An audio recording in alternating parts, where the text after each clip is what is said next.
মির্চি নিবেদন, গল্প gold mine. গল্প গোল্ড মাইন। বইটির সত্ত্ব আনন্দ পাবলিশার্স প্রাইভেট লিমিটেড কর্তৃক সংরক্ষিত। আমাদের আজকের গল্পটি প্রাপ্তবয়স্কদের জন্য। মদ্যপান, ধূমপান ও মাদক সেবন স্বাস্থ্যের পক্ষে ক্ষতিকর। মির্চি গল্প গোল্ড মাইনে আপনাকে স্বাগত।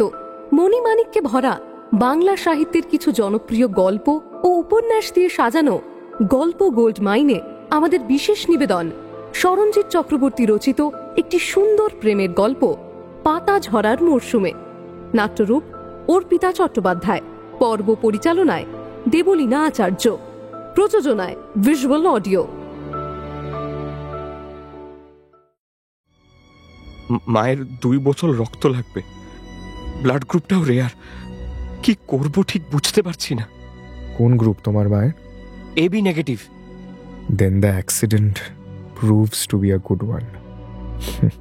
ভাগ্য, সবই ভাগ্য।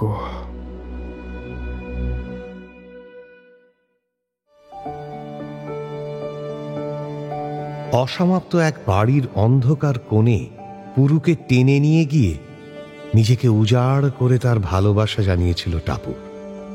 বরফ গলেনি, পুরু আবারও ফিরিয়ে দিয়েছে তাকে। সেই টাপুরের সঙ্গেই দেখা করতে হেমন্তের শীত সন্ধ্যায় কবির যাচ্ছিল। এই সময় জ্যাকসন এসে পথ আটকেছে ওর। কবির ভাবছে কি করে জ্যাকসনকে এড়িয়ে যাবে ও। কবির যখন মনে মনে জ্যাকসনকে এড়ানোর কথা ভাবছে, তখনই জ্যাকসন এগিয়ে এলো সামনে। আপাদমস্তক কবিরের সাজগোজ দেখে নিয়ে বলল, ওহ, নিজেকে একেবারে রঙের দোকানের শেড কার্ড বানিয়ে ফেলেছিস তো। হলুদ পুলোভার, নীল প্যান্ট, লাল জুতো। কি রে কবির, ফাঁসাতে যাচ্ছিস নাকি ফাঁসতে? ভাগ শালা, ডুডুর কাছে যাচ্ছি। ডুডুর কাছে? এত সাজুগুজু, হাতে মনে হচ্ছে ওটা গিফটও আছে। এইসব নিয়ে ডুডুর কাছে?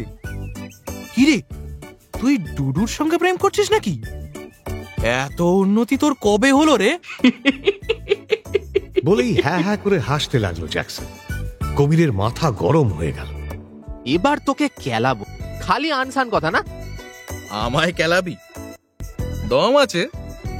সেদিন তো অমন কেলানি খেলি আমাদের বাড়ির সামনে, তখন মনে ছিল না এইসব ডায়লগ? জ্যাকসন পাল্টা জবাব দিল না।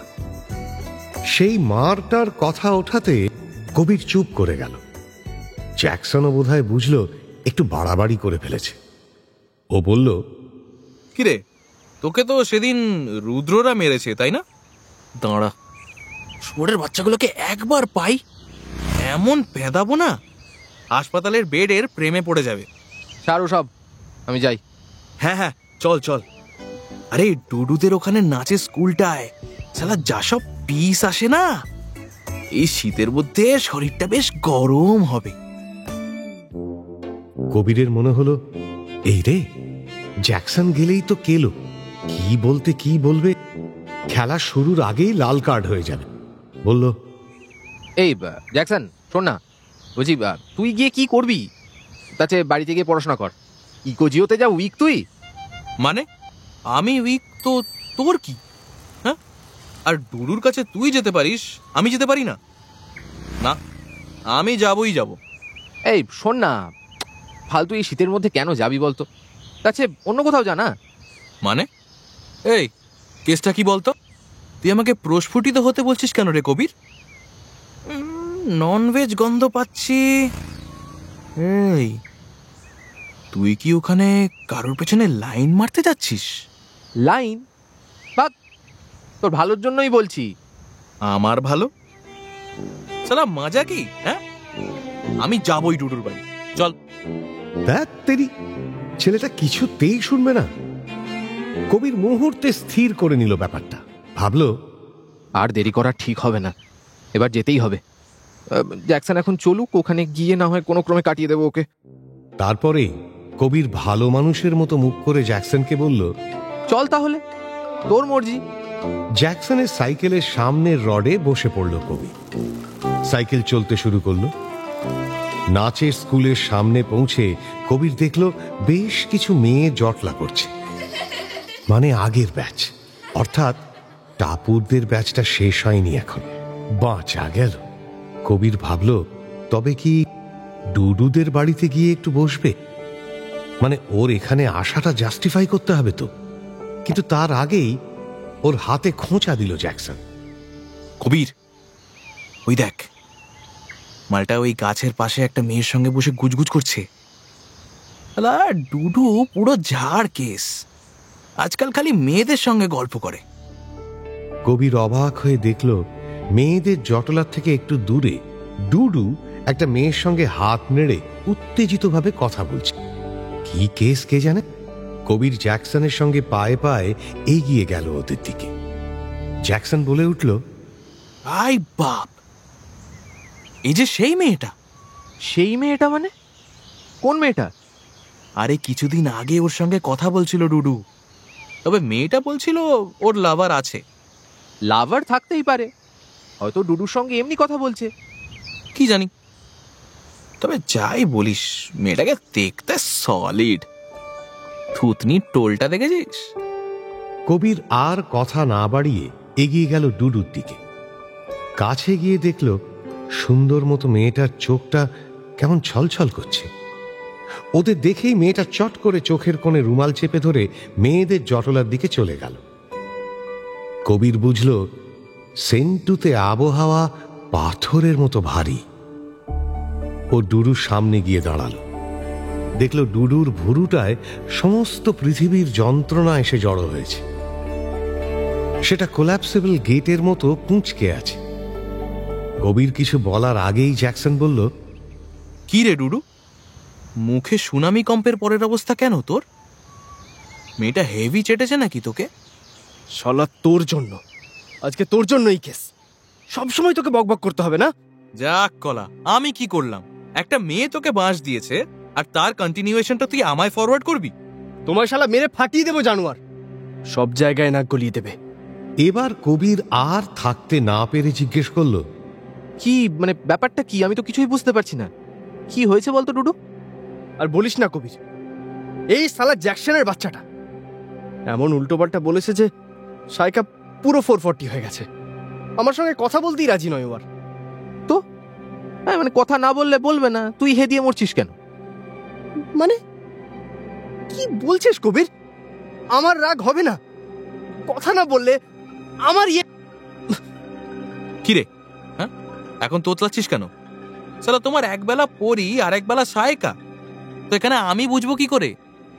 জ্যাকসন ঝাঁকিয়ে বলল। কবির আবার বলল, I am still not getting it. কেসটা কি?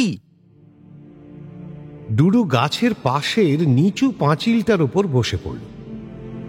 মুখের ভাব ওয়াটারলুর পরের নেপোলিয়নের মতো। কবির ভাবল, ওরা তো কবিরের বুকের ভেতরটা দেখতে পাচ্ছে না। মনে হচ্ছে কলকাতার রেসকোর্সের পুরোটা ওর ভেতরে ঢুকে পড়েছে, আর সেখানে সমস্ত লেন দিয়ে হাজারে হাজারে ঘোড়া ছুটে চলেছে। কবির ঘড়ি দেখল, ভাবল, এতক্ষণে তো নাচের ক্লাস শেষ হয়ে যাওয়ার কথা, আজ কি এক্সট্রা ক্লাস হচ্ছে? কবিরের আর দেরি ভাল লাগছে না। ও ধপ করে বসে পড়ল ডুডুর পাশে। ভাবল একটু জল পেলে ভালো হতো। জিভ শুকিয়ে কাঠ। ডুডু ধীর স্বরে বলল, সাইকা আজ বলেছে আমার সঙ্গে আর কোনো দিনও কথা বলবে না। আগের দিন জ্যাকসন বলেছিল যে পরীর সঙ্গে আমার সম্পর্ক আছে, তারপর থেকে ও আর আমার সঙ্গে কথা বলছিল না। আজকে সেটা জিজ্ঞেস করতে গেছি, আর আমায় বলছে যে আমার এই পোড়া মুখ যেন আর ওকে না দেখাই। সালা জ্যাকসন, আমি তোর বন্ধু আর আমাকেই বাঁচ দিলি। সেদিন বিকেলে সাইকার সামনে এই কথাটা না বললে চলছিল না, না? আচ্ছা, সায়কাকে যে তোর ভালো লাগে তুই ওকে বলেছিস? না, চান্স পাইনি। আর সব ওরকম বলতেও হয় না। কিছু জিনিস আছে যেগুলো বেস্ট সেট বাই সাইলেন্স, কিন্তু সেই সাইলেন্সটুকুই আর নেই। অনেক চিন্তা করে মন ঠিক করেছিলাম। জানিসই তো আমাদের বাড়ি কিরকম অর্থোডক্স। জ্যাকসন মাইরি, তুই যা করলি না। ও বাহ বাহ বাহ বাহ বাহ বাহ, যত দোষ নন্দ ঘোষ, তাই না? তোমার ম্যাও তুমি সামলাতে পারবে না আর আমায় দোষ দেবে? আচ্ছা, ওরা জানা তোরা ব্যানার্জি, তোদের বাড়ি অর্থোডক্স, তোর ঠাকুরদা গঙ্গা জল দিয়ে ধুয়ে মাংস খায়। একটা মেয়েকে ভালো লাগার পর এত হিসেব করিস কেন? আমি সাইকা হলে না তোকে এমনি লাত মারতাম। জ্যাকসন খ্যাক খ্যাক করে বলল। কবির ঝুম হয়ে বসে রইল। সব কথাই ওর কানে যাচ্ছে, কিন্তু কোনো কিছুই মাথায় ঢুকছে না। আসলে টাপুরের ব্যাপারটা যতক্ষণ না কোনো ফয়সলা হচ্ছে, কবিরের কিছুই ঠিক হবে না। ওর কি আর এখন ডুডু ঝামেলা শোনার সময় আছে? এদিকে নাচের ক্লাসটাও শেষ হচ্ছে না। ওর মনে হচ্ছে বোমা মেরে পুরো স্কুলটাই উড়িয়ে দেয়। ভাবছে, টাপুর আর কত সময় নেবে তুমি?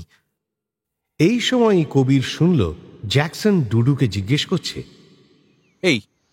এই সায়কা মেয়েটা কোথায় থাকে রে ডুডু? কেন, তোর কি দরকার? এবার কুরিয়ার সার্ভিস করে ওর বাড়িতে বাঁশ পৌঁছে দিবি নাকি? ডুডু রেগে গিয়ে বলল। এবার জ্যাকসন সামান্য হাসল।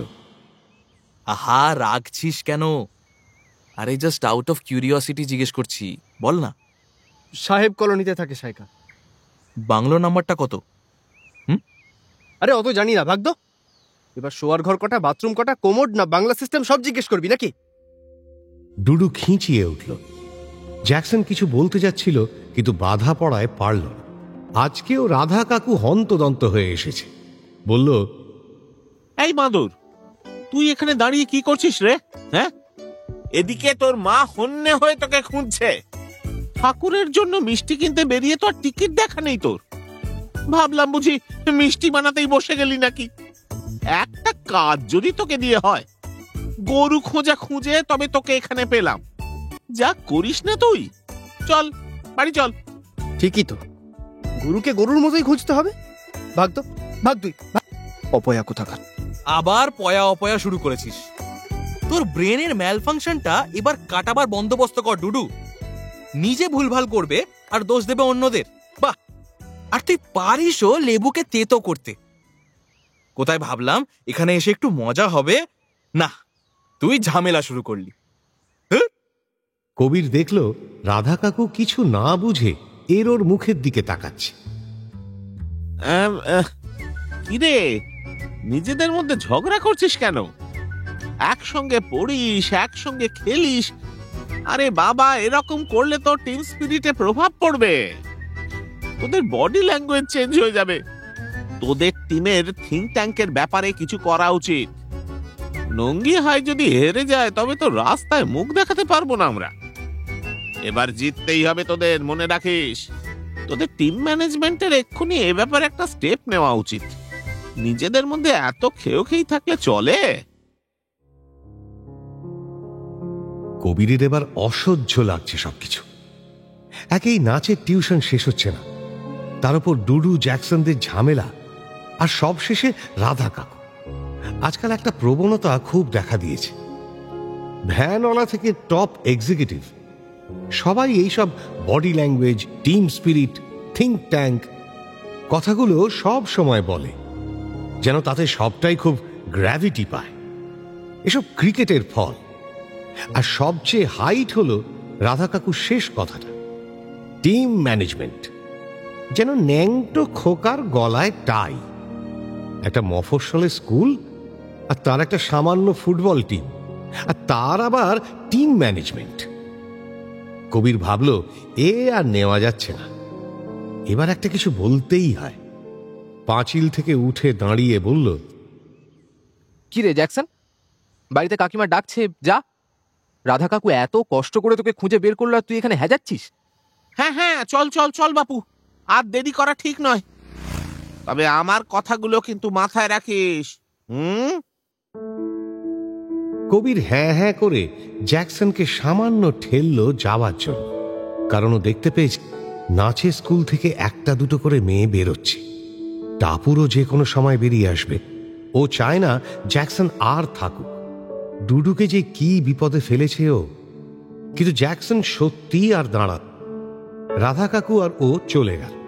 ডুডুও বসল না আর। একদল মেয়ের সঙ্গে সায়কা নাচের স্কুলে ঢুকে গেল দেখেই বোধহয়। কবিরের ভারী ভালো লাগলো। সব ঠিকঠাক চলছে আজ। ঠিক সময় মতো সবাই ওকে সুযোগ করে দিচ্ছে। আজ টাপুর রাজি না হয়ে পারবে না। কবিরের মনে হলো ওর রাজি হয়ে যাওয়া উচিত। এত দিন টাপুরের পেছনে খাটছি আমি, পরিশ্রমের তো একটা দাম আছে নাকি? হাতে গিফট আর রংচঙে জামা কাপড় পরে সামান্য দুর্বল হাঁটু নিয়ে দাঁড়িয়ে রইল কবির। মাথার উপর পৌষের আকাশ, অদৃশ্য হিম পড়ছে। জীবনের সমস্ত ভালোবাসা জড়ো হয়ে আছে কবিরের চোখে। আর সেই চোখ গেট দিয়ে বেরিয়ে আস একটা একটা করে মেয়ের মধ্যে খুঁজছে টাপুরকে।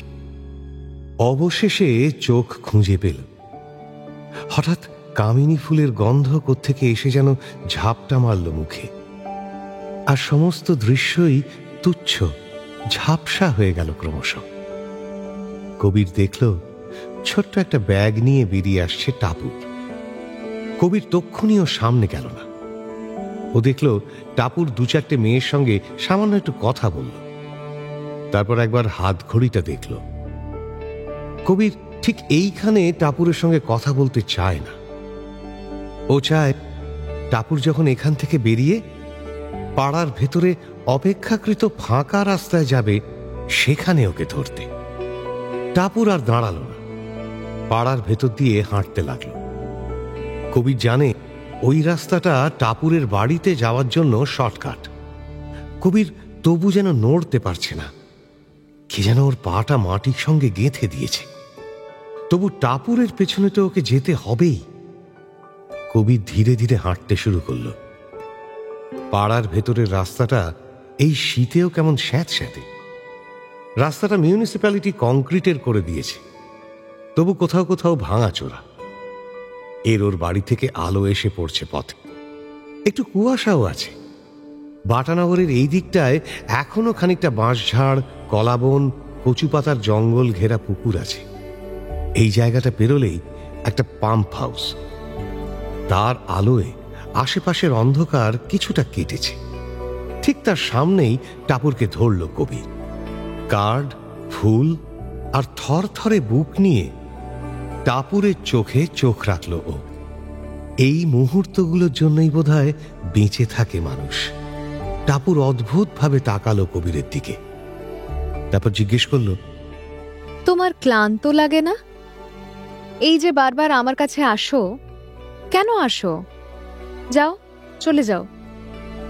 এ কি বলছে টাপুর? কবিরের ধাক্কা লাগলো। টাপুরের কি মন খারাপ? কবির বলল, টাপুর, টাপুর তুমি বোঝো না আমি কতটা ভালোবাসি তোমায়। তোমায় ছাড়া আমি এক মুহূর্ত কিছু চিন্তা করতে পারি না। তোমার জন্য আমি সব কিছু করতে পারি, সব। তুমি তুমি তুমি জানো কত কিছু ছেড়ে, কত বাধা টপকে আমাকে তোমার কাছে আসতে হয়। হ্যাঁ, আমি কত কষ্ট পাই। তুমি তুমি বোঝো না আমায় কি ভাবো তুমি? কাকু। কাকু মানে? আমি তোমার কাকু? কবির হতবুদ্ধির মতো তাকিয়ে রইল। টাপুর ভুরু দিয়ে কবিরের পেছনে ইঙ্গিত করল। কবির নিমেষে পেছনে ঘুরল, আর সঙ্গে সঙ্গে ওর হাত থেকে কার্ড, টফির প্যাকেট আর ফুল সব পড়ে গেল মাটিতে। কুয়াশা জড়ানো পাম্প হাউসের ভুতুড়ে হলুদ আলোয় কবির দেখল নাড়ু কাকার সঙ্গে দাঁড়িয়ে আছে বাবা।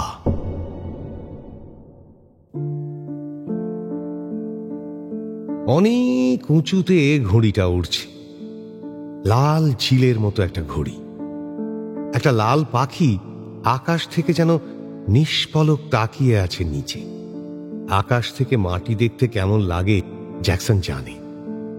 একবার ব্যাঙ্গালোর থেকে জেট এয়ারওয়েজের প্লেনে করে কলকাতা এসেছিল জ্যাকসন। সেটা ছিল ইভিনিং ফ্লাইট। হায়দ্রাবাদে প্লেনটা দাঁড়িয়েছিল কিছুক্ষণ।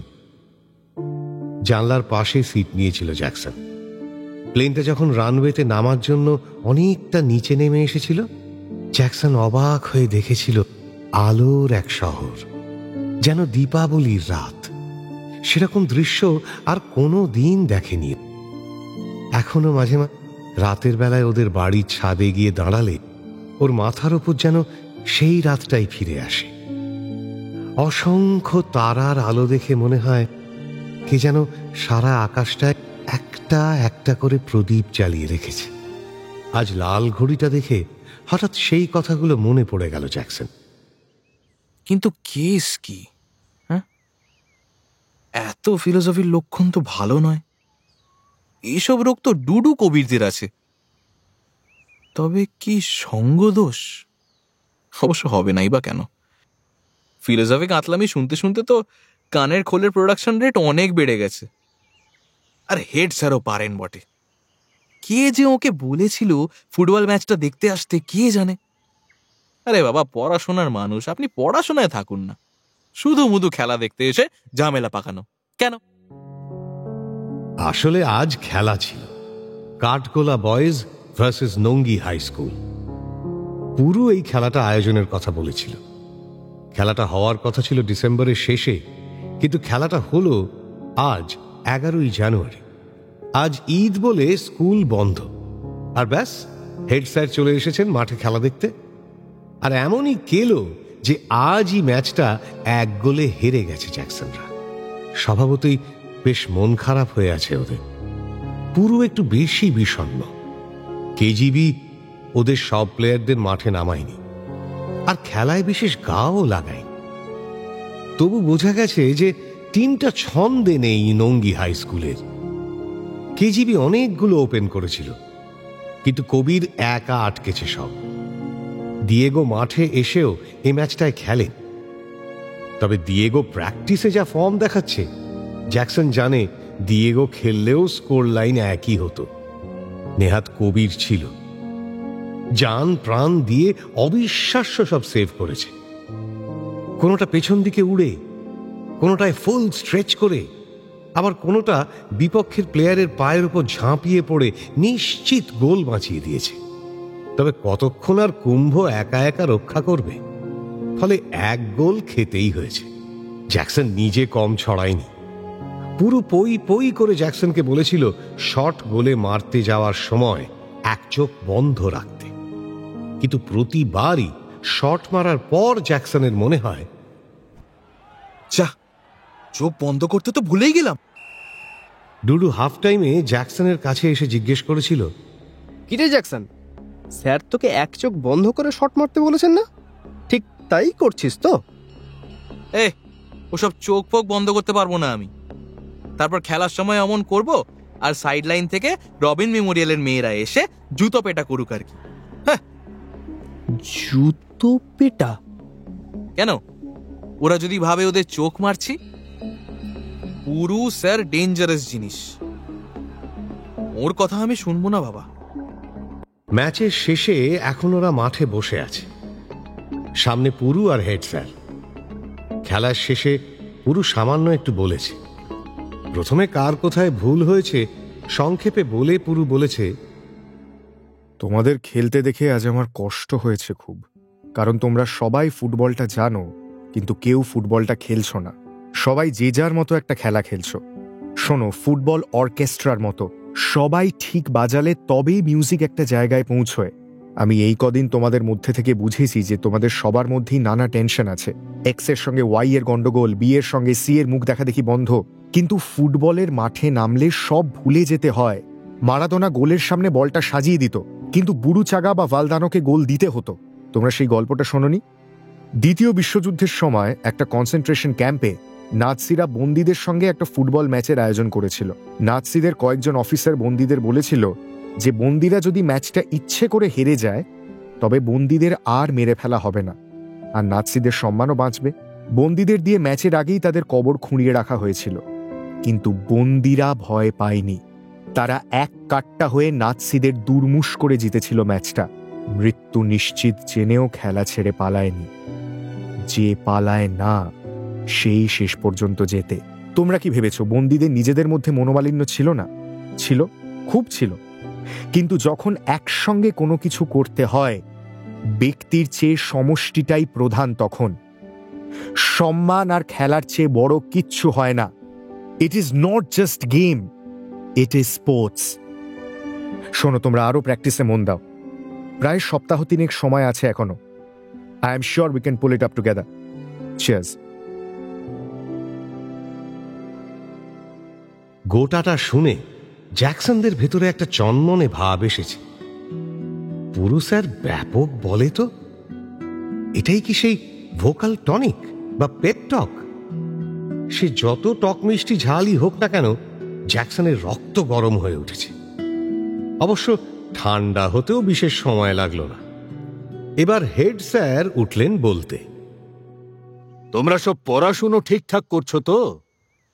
মনে থাকে যেন, সামনেই পরীক্ষা। কিন্তু আজ তোমাদের খেলা দেখে আমার বিশেষ ভালো লাগলো না। আর তোমাদের পুরু স্যার ইনডাইরেক্টলি বলেছিলেন তাদের মধ্যে পার্সোনাল ডিফারেন্সের কথা। এর মানে কি টিমের মধ্যে তোমরা ঝগড়া করছো? আমার কানে কিছু কথা এসেছে গত ম্যাচে আমাদের হার নিয়ে। শোনো, কোনো রকম অসভ্যতাম আমি বরদাস্ত করব না। পুরু তোমাদের চেয়ে বেশি বড় নয়, তোমরা তাকে তাই বলে অগ্রাহ্য করবে না। যদি আমি উল্টোপাল্টা কিছু দেখি বা শুনি, আমি কিন্তু সঙ্গে সঙ্গে স্টেপ নেব। আর ফুটবল একটা খেলাই শুধু নয়, আমাদের নঙ্গি হাই স্কুলের ঐতিহ্য। এটা সব সময় মাথায় রাখবে, বুঝেছ? হেড স্যার যে ভীষণ রেগে গেছে সেটা বিলক্ষণ বুঝলো জ্যাকসন। ওর পাশে বসে আমন ফিসফিস করে বলল, এই হেড স্যারটা একেবারে গিভ আপ কেস। স্কুলেও হাবিজাবি বকেন, এখানেও দেখ হাবিজাবি বকছে। দেখ, ম্যাচে হেরেছি ঠিক আছে, তাই বলে এইরকম করে গিভ আপ স্পিচ দিতে হবে? হ্যাঁ, তুই বল। চেপে যা আমন, না হলে তোকে গিভ ডাউন করতে সময় লাগবে না। কিন্তু হেড স্যার ভালো মানুষ, বেশিক্ষণ রাগ ধরে রাখতে পারেন না। কথাগুলো বলার পর গোঁজ হয়ে রইলেন মিনিট দুয়েক। তারপর বললেন, অনেক খেলাধুলো হয়েছে, তোমাদের খিদে পায়নি? চলো সার্ভিস মার্কেটে, লুচি আলুর দম খাবে। খিদে পায়নি মানে? জ্যাকসনের পেটে হাউ হাউ করছে খিদে। মনে হচ্ছে গোটা শরীরটাই পেট হয়ে গেছে। ঘন্টা দেড়েক খাটুনির পর জ্যাকসনের মনে হচ্ছে মাঠের ঘাসগুলোই এখন খেতে শুরু করে। এত খিদে কোথায় লুকিয়ে থাকে কে জানে। আর হেড স্যারের প্রস্তাবটাও মোক্ষম, সার্ভিস মার্কেটে যাওয়া।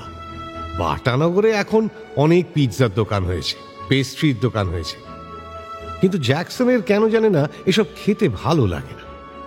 ফ্যাশন করে অন্যদের সঙ্গে খেতে গিয়ে দেখেছে ওর তেমন ভালো লাগছে না। অন্যরা যদিও খুব ভালো বলছিল, তবু ওর জানি কেন মনে হচ্ছিল সবাই গনো ঢপ মারছে। আসলে কারোরই ভালো লাগছে না। জাস্ট নিজেকে স্টাইলিশ দেখাবার জন্য এই মরা হাতে চামড়ার মতো পিৎজা চিবোচ্ছে। লুচি তরকারি জ্যাকসনের ফেভারিট, আর সার্ভিস মার্কেটে এটা বানায়ও দারুণ। জ্যাকসনের বাবাদের আমল থেকে সার্ভিস মার্কেট বাটানগরে বিখ্যাত। কাটলেট, লুচি তরকারি বা মোগলাই পরোটা সবকিছুই এখানে দারুণ বানায়। আর কি আশ্চর্য, খাবারের কোয়ালিটিও সেই পুরনো দিনের মতোই আছে।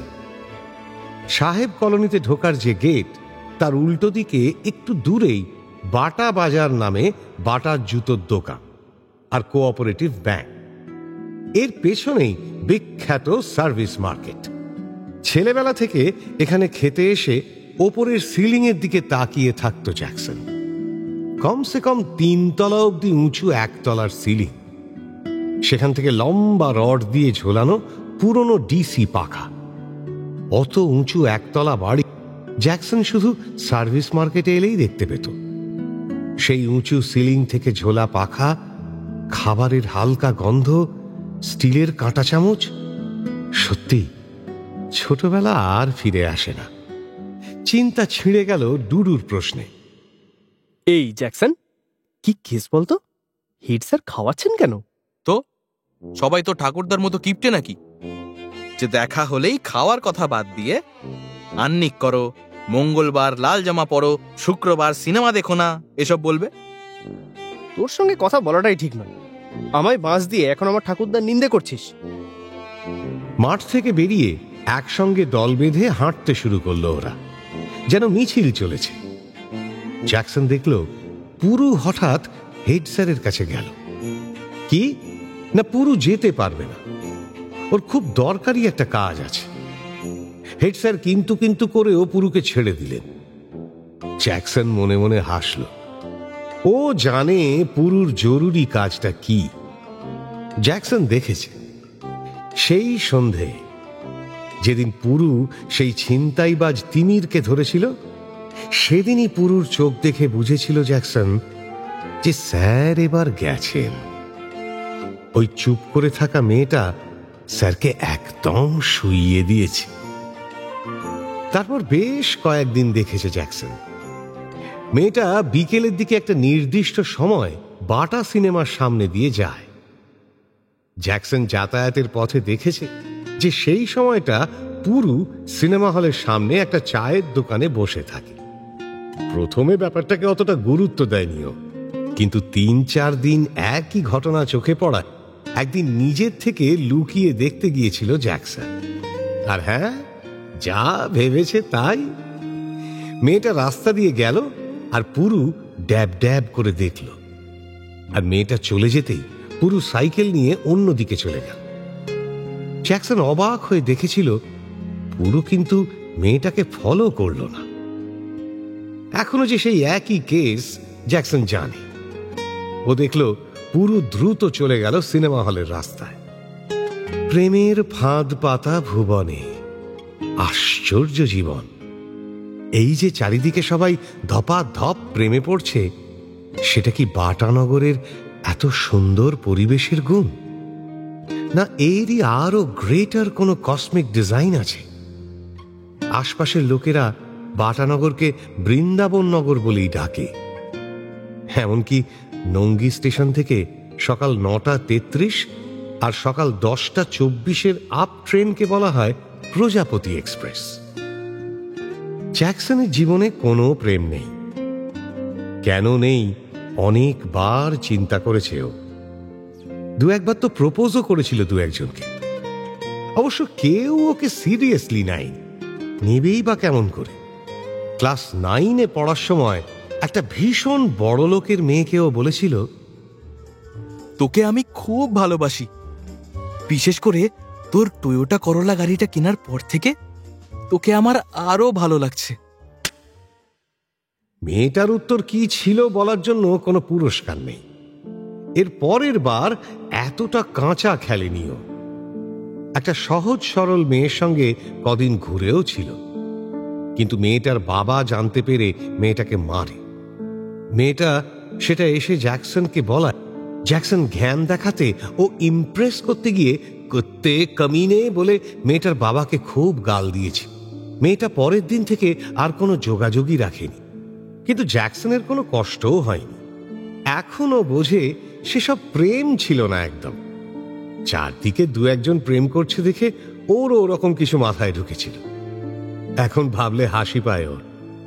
এই সময় ডিয়েগো জ্যাকসনের পাশে এসে জিজ্ঞেস করল, কিরে আজ এত চুপচাপ? ও তুই আজ খেললি না কেন? এমনি, মন বিশেষ ভালো নেই। কেন, বাড়িতে কোনো টেনশন? হ্যাঁ, সে তো আছেই। যাকে ছাড়ো সব কথা। তুই আজ এত কি ভাবছিস? হ্যাঁ, তো ওকে এই রোগে কবে থেকে পেল?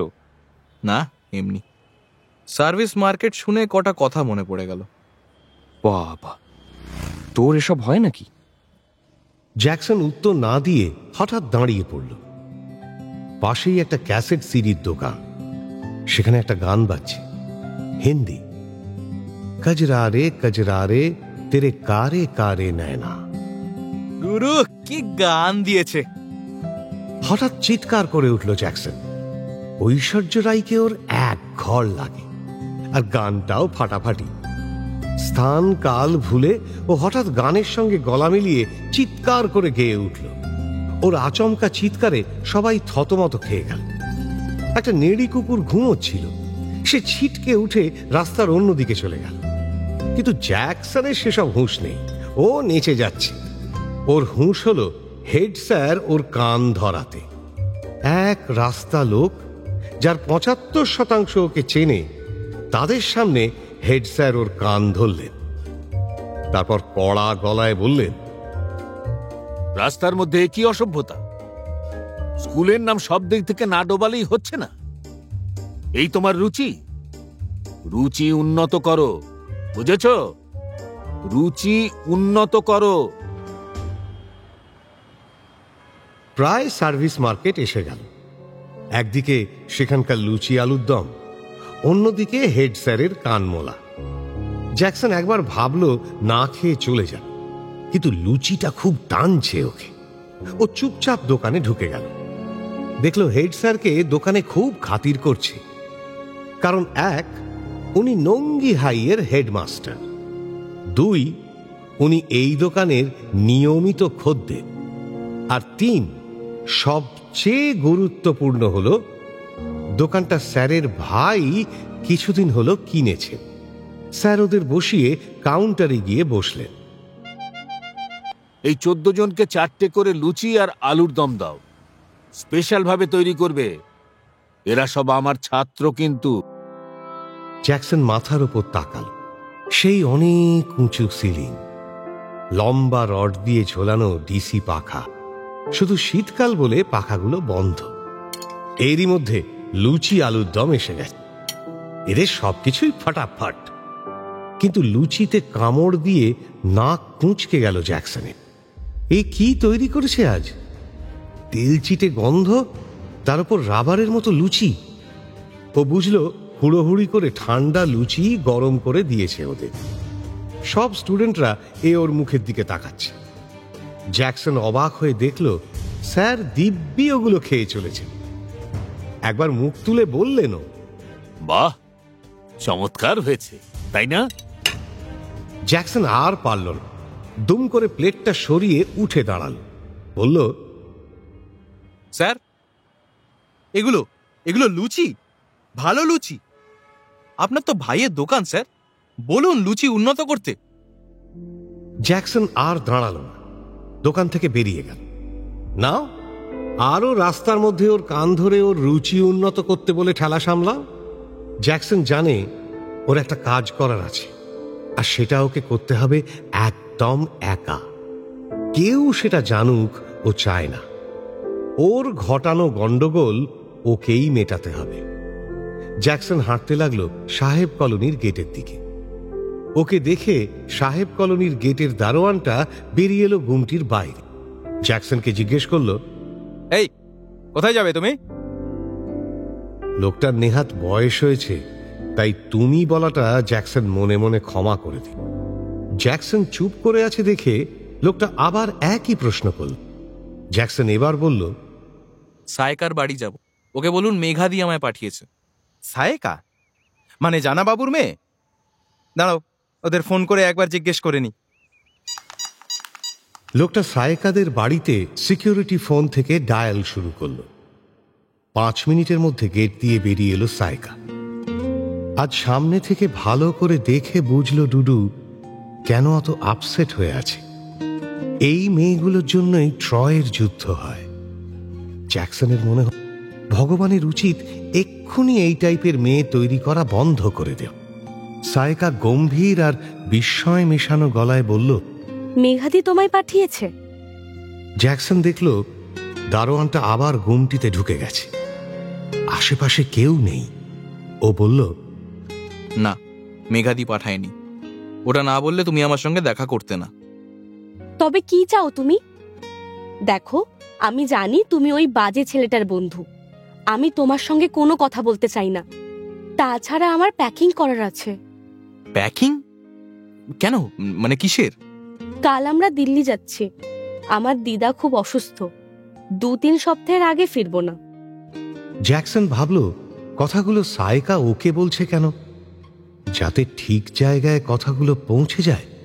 তাই জ্যাকসন বলল, তবে আর কি, আমি ডুডু খুব কষ্টে আছে। খারাপ ছেলেরা কষ্টেই থাকে।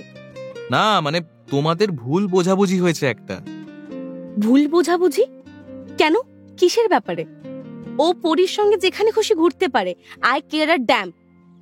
নিশ্চয়ই নিশ্চয়ই, কিন্তু তোমার জানা দরকার যে পরী ওর গার্লফ্রেন্ড নয়। সায়কার ভুরু এবার বিরক্ত থেকে অবাকে মোড় নিল। তবে সেদিন যে তুমি বললে এই বেলা পরী, ওই বেলা আর একজন, সেটা? ওহ, ইয়ার কি বোঝো না নাকি? ইয়ার কি? সায়কার গলায় এবার দ্বিধা। জ্যাকসন বুঝল সাইকার জ্যাকসনের কথা বিশ্বাস করতে খুব ইচ্ছে করছে, কিন্তু করতে পারছে না। ও এবার সাইকাকে আশ্বস্ত করার জন্য বলল, হ্যাঁ ইয়ার কি, তো পরীর অন্য প্রেমিক আছে, ডুডু জাস্ট ফ্রেন্ড। অন্য প্রেমিক মানে তুমি শিওর? 200% শিওর। কে সে? পরীর প্রেমিক কে? কি সাংঘাতিক প্রশ্ন করে রে বাবা মেয়েটা, এর তো সিবিআই এ চাকরি করা উচিত। জ্যাকসন বুঝল ও ভালোই ফেঁসে গেছে। সাইকা জ্যাকসনকে চুপ করে থাকতে দেখে আবার প্রশ্ন করল, কে বলো? যদি তুমি 200% শিওর হও তবে তো তুমি জানবেই। জ্যাকসন ঢোক গিলল। এই রে, একটা নামও মনে আসছে না, কি বলবে ও? সাইকার ভুরু আবার সন্দেহজনকভাবে বাঁকতে শুরু করেছে। জ্যাকসন দেখল কেস এবার বিগড়ে যাবে, তাই কেস যাতে না বিগড়োয় ও তাড়াতাড়ি বলল, আমি। মোর দিবস রজনী হায় গো সজনী, জাগিয়া জাগিয়া যেত, তবু স্বপ্ন যে মনে হতো, সেই মগন স্বপ্ন সহসা কখনো ভাঙিয়া ভাঙিয়া গেল, সেই পথ দিয়ে বধূ বেশে সেজে যেদিন গেল সে হারিয়ে, সেদিন আমার সজল হৃদয়ে দুপায়ে গিয়েছে মাড়িয়ে। যাক, যা গেছে তা যাক। দূরের কোয়ার্টারগুলো থেকে ভেসে আসছে গান। বটতলার কাছটা আজ ঘুটঘুটে অন্ধকার হয়ে আছে। দূরে কোয়ার্টারগুলোর আবছা আলো এই অন্ধকারটাকে যেন আরো বাড়িয়ে দিয়েছে। বটতলাতেই তপনের পানের দোকান, সেটার আলোয় বটতলা কিছুটা উজ্জ্বল থাকে, কিন্তু তপন এমন যে রোজ দোকানটা খোলেই না।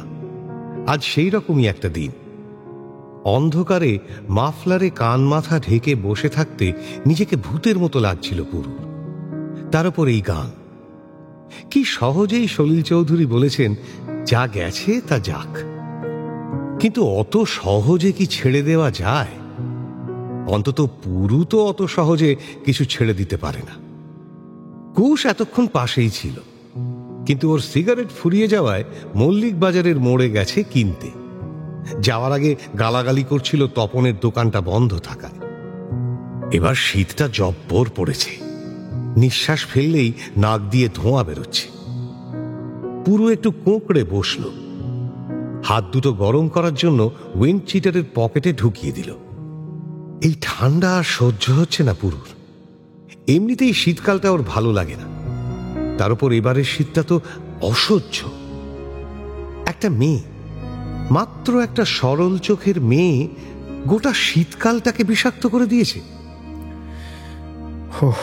রোহিণী, তুমি কেন এমন করলে? কেন? এমনিতেই সারা পৃথিবী যেন পুরুর বিরুদ্ধে। সে বাড়িতে বাবাই হোক আর স্কুলের লোকজনই হোক, বাবা তো উঠতে বসতে গালাগালি দেয়। দিনকে দিন যেন সেটা আরো বাড়ছে। পুরু কি করবে? চাকরি কি বাগানে ফলে যে গিয়ে টুক করে পেড়ে আনবে? বাবাকে কে বোঝাবে সেটা? বাবা ভেবেছিল নিজে ভিআরএস নিয়ে পুরুকে চাকরিতে ঢুকিয়ে দেবে, কিন্তু কোম্পানিতে আর নতুন লোক নেওয়া হচ্ছে না। সেই ঘটনায় বোধহয় বাবাকে আরো খিটখিটে করে তুলেছে। মাঝে মাঝে খুব কষ্ট হয় পুরুর। বাবা তো এরকম ছিল না, তবে কি আমার নিজের অপদার্থতাটাই বাবাকে এমন করে দিল? ওদিকে প্রাণবল্লভ মিত্র শত্রুর মতো আচরণ করে রেখেছেন। পুরুকে একদিন ডেকে পাঠিয়েছিলেন উনি। কোনো ভনিতা না করে সোজা বলেছিলেন, কেজিবির সঙ্গে ম্যাচটা হারলে তবে এই জন্যই কি তোমায় রেখেছি আমরা? শুনেছি টিমের ভেতর খুব গন্ডগোল চলছে, দিয়োগো নাকি তোমায় মানছে না। শোনো, তোমার আর্থিক অবস্থা ভালো নয়, তুমি ফুটবলার ছিলে, তাই তোমায় এই সুযোগটা আমি দিয়েছি। না হলে আর হাবাতেদের প্রতি আমার কোনো সিম্প্যাথি নেই। সামনের 2 ফেব্রুয়ারি ম্যাচটা যদি টিম জিততে না পারে, তবে তোমায় আর আমাদের স্কুল মুখ হতে হবে না। Is that clear? একটা বিখ্যাত সিনেমার অনুকরণে পুরুর বলতে ইচ্ছে করেছিল ক্রিস্টাল, ক্রিস্টাল, কিন্তু পারেনি। এরকম অর্ধেক বাঘ অর্ধেক মানুষের সামনে কথা বলা খুব শক্ত। সেদিন থেকে পুরো একটু তেবড়ে আছে। কি হবে কি জানে। এই বটতলাটাই যেন ওর জীবনের পোয়েটিক ইন্টারপ্রিটেশন, ঘুটঘুটে অন্ধকার আর জব্বর ঠান্ডায় জমে থাকা এক সময়খণ্ড। আর এই পরিস্থিতির মধ্যে রোহিণী, মেয়েটা পুরুকে পুরো শেষ করে দিয়েছে। এই ঠান্ডাতেও রোহিণীর কথা মনে পড়ায় কান গরম হয়ে উঠল পুরুর। সেই সন্ধ্যায় ছিনতাইয়ের ঘটনার পর থেকে পুরু কিছুতেই মন থেকে মুছে ফেলতে পারেনি রোহিণীকে। কোনো মেয়ে কোনোদিন পুরুকে এরকম নাড়া দেয়নি। তারপর থেকে পুরু বিভিন্ন রাস্তায় ঘোরাঘুরি করে রোহিণীর যাতায়াতের পথটা মোটামুটি জেনে নিয়েছে। বিকেলের একটা নির্দিষ্ট সময়ে সিনেমা হলের সামনে দিয়ে হেঁটে যায় রোহিণী। তারপর থেকেই পুরু সেই সিনেমা হলের সামনে একটা চায়ের দোকানে বসে থেকেছে। শুধু বসেই থাকেনি, অকথ্য বাজে চাও খেয়েছে কয়েক ভাঁড়। রোহিণী কি ওকে দেখেনি? দেখেছে, ঠিক দেখেছে। না হলে কেনই বা রোহিণী রাস্তার ঠিক ওই জায়গাতে এসেই ধীরে ধীরে হাঁটবে, অনর্থক চুল ঠিক করবে? কেনই বা সম্পূর্ণ অকারণে বাঁ হাতের ঘড়িটা দেখে একবার আলতো করে তাকাবে চায়ের দোকানটার দিকে? পুরু জানে রোহিণী ওকে দেখে, তবে সেটা কি পছন্দ করে বলে দেখে? ব্যাপারটা বিশ্বাস করতে খুব ইচ্ছে করলেও পুরু বিশ্বাস করে না। ওর জীবনে সুন্দর ঘটনাগুলো খুব কম ঘটেছে কিনা, ওই রোজ রোজ বসে থাকা আর একটু দেখা দিয়ে আর কাহা তো পারা যায়, পুরুও পারছিল না। এর উপায় একটাই, রোহিণীকে সরাসরি বলা। কিন্তু তার জন্য ব্যাকগ্রাউন্ডটা জানা দরকার। দুম করে তো আর কাউকে প্রপোজ করে দেওয়া যায় না। আর এর জন্য শ্রেষ্ঠ লোক হল কুশ। সব মেয়ের নাড়ি নক্ষত্র ওর জানা। কোনো উপায় না দেখে একদিন কুশকে ধরল পুরু। বলল, কুশ, একটা মুশকিলে পড়েছি, তোর হেল্প দরকার। Any time. বল, কি দরকার? একটা মেয়ে, মানে মেয়েটাকে আমার ভালো লাগে, বুঝেছিস? তাই? দারুণ খবর। কে মেয়েটা? কে? রোহিণী, গঙ্গার ধারে ম্যানশনটায় নতুন এসেছে। রোহিণী গঙ্গার ধারে? আশ্চর্য, আমি দেখিনি তো। কুশের মুখে অবিশ্বাস আর যন্ত্রণা। একটা মেয়ে বাটানগরে নতুন এসেছে আর ও জানে না? হতে পারে?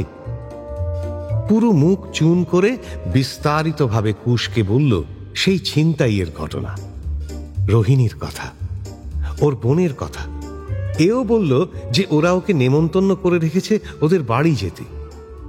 সব শুনে টুনে কুশ বলল, তবে তো হয়েই আছে, একদিন ওদের বাড়ি চলে যা, ভালোই হবে। চলে যা মানে?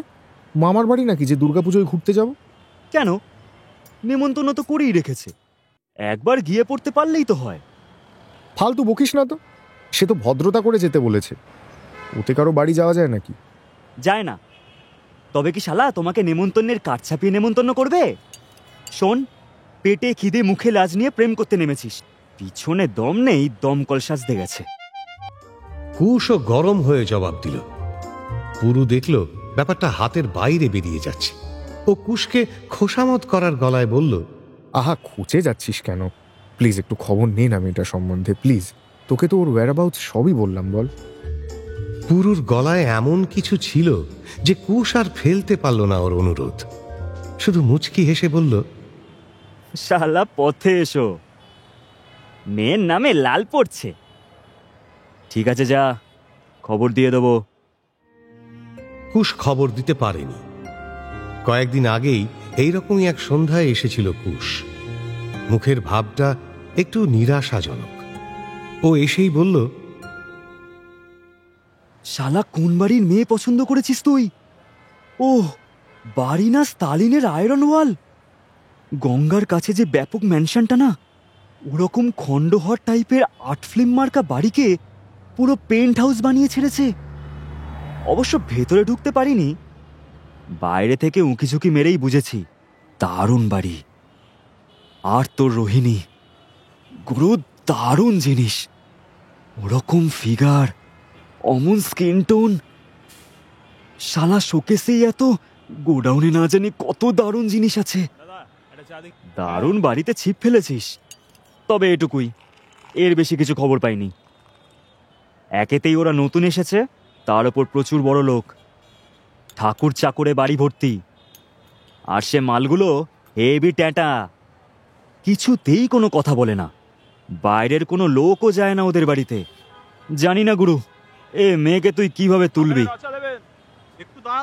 আর সত্যি বলতে কি, মেয়েটার মধ্যে এমন একটা পার্সোনালিটি আছে না, যে ওকে ডেকে যে কথা বলবো তাতে ব্রহ্মতাল অব্দি শুকিয়ে যায়। মায়েরি, ওদের ফ্যামিলির কি এত গোপন কেস আছে জানি না। তবে যাই হোক, যা করার তোকেই করতে হবে, আমি এর মধ্যে নেই। একটাও কথা না বলে চুপ করে পুরোটা শুনেছিল পুরু। অবশ্য কি বা বলবে, অত বড় লোকের একজন মেয়ে, আরও নিজে চালচুলোহীন, একদম বাংলা মেলোড্রামাটিক সিনেমার প্লট।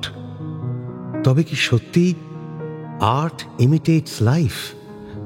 কিন্তু একটা ব্যাপার ঠিক, যা করতে হবে ওকেই করতে হবে, কেউ হেল্প করবে না। আর যা করতে হবে তাড়াতাড়ি করতে হবে। পুরু কোনোদিনও ভাবেনি একটা মেয়ের জন্য এমন মন খারাপ হতে পারে ওর। গত কদিন ধরে যেন কিছুই করতে পারছে না। ও ভেবেছিল কুশ কোনো খবর আনবে, কিন্তু না, সেগুড়েও বালি। এর 2 দিন পর ছিল সেই দিন যার কষ্টটা ওকে এখনো ভোগাচ্ছে, বা হয়তো সারা জীবন ভোগাবে। একটা অত সুন্দর চোখের মেয়ে অমন নিষ্ঠুর হতে পারে? কি চেয়েছিল পুরু?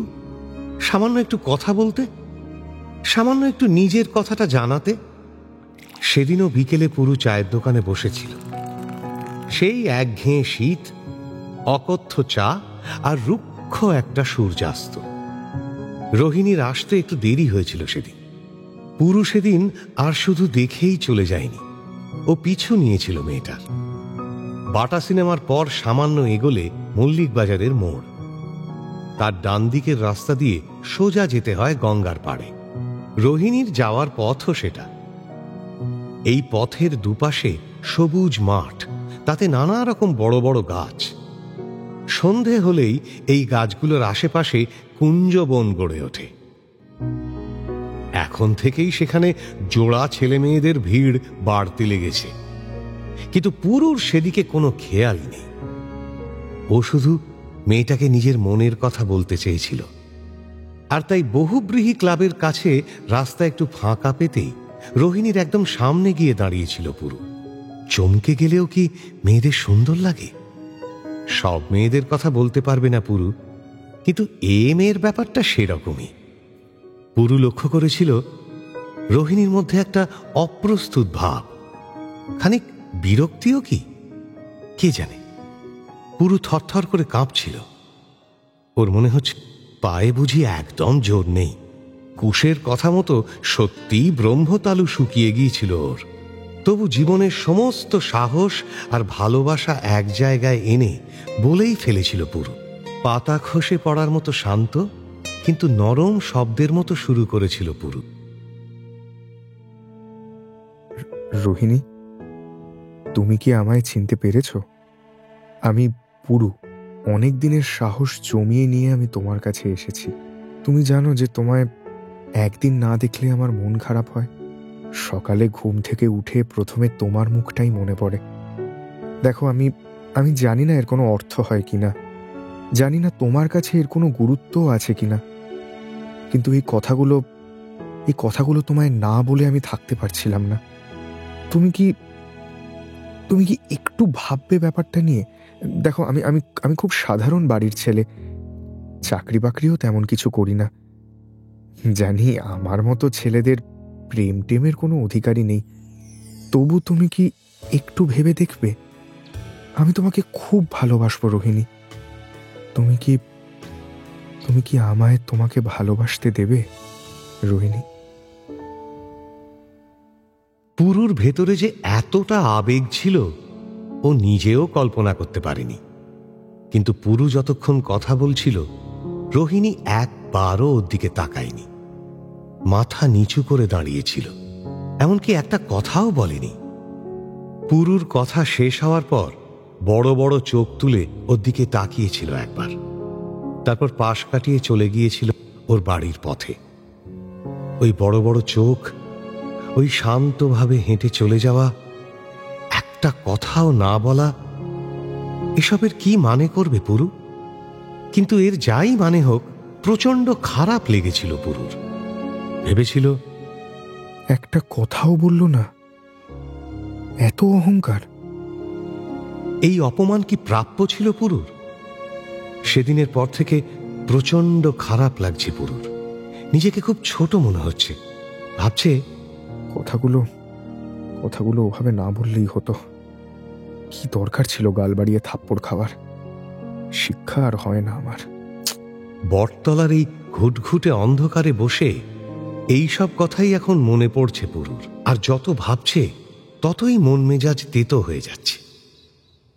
হয়তো কাউকে বলতে পারলে ভালো হতো, কিন্তু বলবই বা কাকে? বলার মধ্যে এক কুশ, কিন্তু সে বেটাও অপদার্থ, জিনিসের গুরুত্ব না বুঝেই হাবিজাবি বকতে শুরু করবে। মাফলারটা ভালো করে জড়িয়ে নিয়ে বসল পুরু। ওহ, শীতকাল কি অসহ্য! আর কুশটাই বা গেল কোথায়?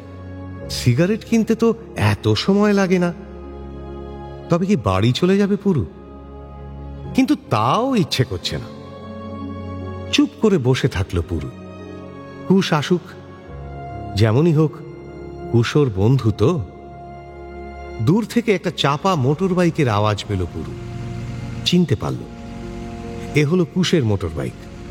যাক, ছেলেটা আসছে তাহলে শেষ পর্যন্ত। বাইকটা গাছের সামনে দাঁড় করিয়ে কুশ চিৎকারের ভঙ্গিতে বলে উঠল, পুরু, কি এমএলএ! প্রায় 45 হলো, তবু শালা ডাঁসা পিয়ারা যেন। মাইরে, ওর জন্যই দেরি হয়ে গেল। Don't mind. এমএলএ ডাঁসা পেয়ারা 45? কি বলছিস কুশ? এর মানে কি? কুশ কিন্তু পুরুর পাশে বসল না, সামনেই হাত পা ছুঁড়ে কি সব বলার চেষ্টা করতে লাগলো। পুরু এক লাইনও বুঝল না কি বলছে কুশ, কিন্তু এইটুকু বুঝল যে কোনো কারণে কুশ খুব এক্সাইটেড। ও ধীর ভাবে বলল, কাম ডাউন কুশ, কি হয়েছে? এত উত্তেজিত কেন? আর এমএলএ মানে? কুশ লম্বা শ্বাস নিল একটা, বোধহয় নিজেকে ঠান্ডা করার জন্যই। তারপর বলল, তুই ক্যালানেই রয়ে গেলি পুরু। এমএলএ মানে হলো মারনে লাইক আন্টি। বলে ইঙ্গিতপূর্ণভাবে হাতের ইশারা করল কুশ। ব্যাপারটার মধ্যে যে অশ্লীল ইঙ্গিত লুকিয়ে আছে তা বুঝতে একটু সময় লাগলো পুরু। আবার অসভ্যতা শুরু করেছিস? অসভ্যতা মানে? নো অসভ্যতা। আরে সিগারেট কিনে ফিরছি, হঠাৎ মালা আন্টির সঙ্গে দেখা। মানে আন্টি বলছি বিপাকে পড়ে, কারণ মালার সঙ্গে দি বলতে খারাপ লাগে। যাকে বহুদিন পর ওকে দেখলাম, বুঝলি? ওহ, আমায় চিনতে পেরে গাল টিপে হাত ধরে কত আদর করলেন। শালা কি বলবো, আমার মায়ের বান্ধবী, আন্টি বলে ডাকতে হয়, কিন্তু অমন কোমর ইয়ে টিয়ে শালা আমার যে অবস্থা হচ্ছিল না, পুরো মনে হচ্ছিল ওর সঙ্গে ওর বাড়িতেই চলে যাই। কি বলবো তোকে, পৃথিবীতে যে চন্দ্র সূর্য এখনো ওঠে, এইসব মেয়েরাই তার প্রমাণ। ইস, বিরক্তি, কি বিরক্তি! কুশ মহিলা ছাড়া আর কিছুই বোঝে না। নিজের মায়ের বান্ধবী তারও শরীর দেখে বেড়াচ্ছে। ও কি সেক্স স্টার্ভড না যৌন মেনে? ধ্যাত্তেরি! আর বসে থাকবে না পুরু, বাড়িতেই ফিরবে। কুশের সঙ্গে থাকলে মেজাজ আরো খারাপ হয়ে যাবে। আর দেরি না করে উঠে পড়ল পুরু। কুশ জিজ্ঞেস করল, আরে চললি কোথায়? এত ইন্টারেস্টিং গল্প বলছিলাম। না রে, বাড়ি যাই, খুব দরকারি একটা কাজ মনে পড়ল, ভুলেই গেছিলাম। কুশকে আর কথা বলার সুযোগ না দিয়ে বটতলার অন্ধকার থেকে সামনের রাস্তায় উঠল পুরু। আর তখনই ঘটল বিপত্তিটা। কিছু বুঝে ওঠার আগেই এক ধাক্কায় মাটিতে ছিটকে পড়ল পুরু।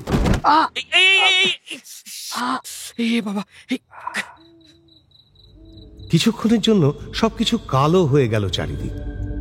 তারপর ধীরে ধীরে দৃষ্টি ফিরে এলো যখন, দেখল কুশ ওর ওপর ঝুঁকে আছে, তার পাশে কয়েকটা মুখ। পুরুর মুখটা চিনতে সামান্য সময় লাগলো, কিন্তু চিনতে পেরেই বলল, দিয়েগো না? স্যার, আপনার লাগেনি তো? আসলে সাইকেলটা নিয়ে তাড়াতাড়ি যাচ্ছিলাম তো, আর আপনি হঠাৎ ওই বটতলার অন্ধকার থেকে বেরিয়ে আমার সামনে এসে পড়ায় আমি সাইকেলটায় ব্রেক মারতে পারিনি। খুব লেগেছে কি স্যার? পুরু ধীরে ধীরে উঠে দাঁড়াল। ডান হাতের কনুইয়ের কাজটা টনটন করছে, সঙ্গে জ্বলছেও খুব। কেটে গেছে নিশ্চয়। তবু পুরু বলল, না না, আমি ঠিক আছি।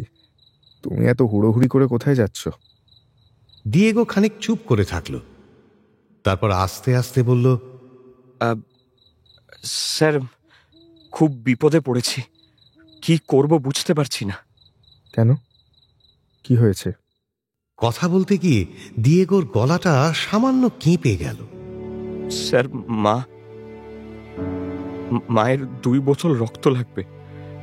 ওই বাটা হসপিটাল দিতে পারছে না, ব্লাড গ্রুপটাও রেয়ার। কি করব ঠিক বুঝতে পারছি না। কোন গ্রুপ তোমার মায়ের? AB negative. রক্তের গ্রুপ শুনে পুরো থমকে গেল মুহূর্তের জন্য, তারপর শান্ত গলায় বলল, then the accident proves to be a good one. ভাগ্য, সবই ভাগ্য।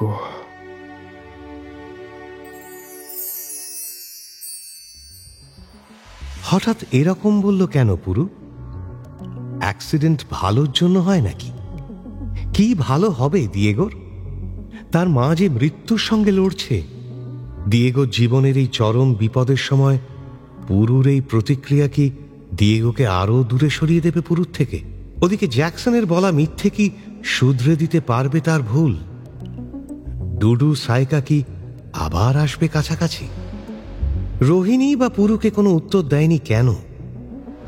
আর কবিরের কপালে কি আছে?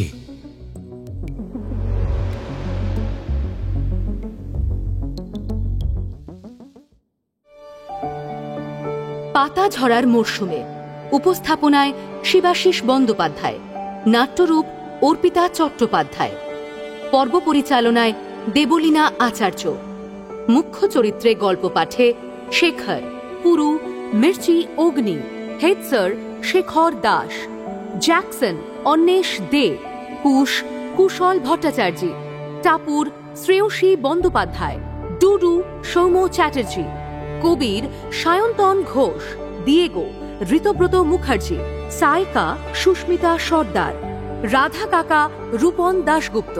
এছাড়াও রয়েছেন অন্যান্য শিল্পীবৃন্দ। আবহ সঙ্গীত কৌশিক দাস, প্রযোজনায় ভিজুয়াল অডিও, সৃজনশীল পরিচালনায় ইন্দ্রাণী চক্রবর্তী। শুনলেন মির্চি গল্প গোল্ড মাইন, স্মরণজিতের লেখা পাতা ঝরার মরশুমে।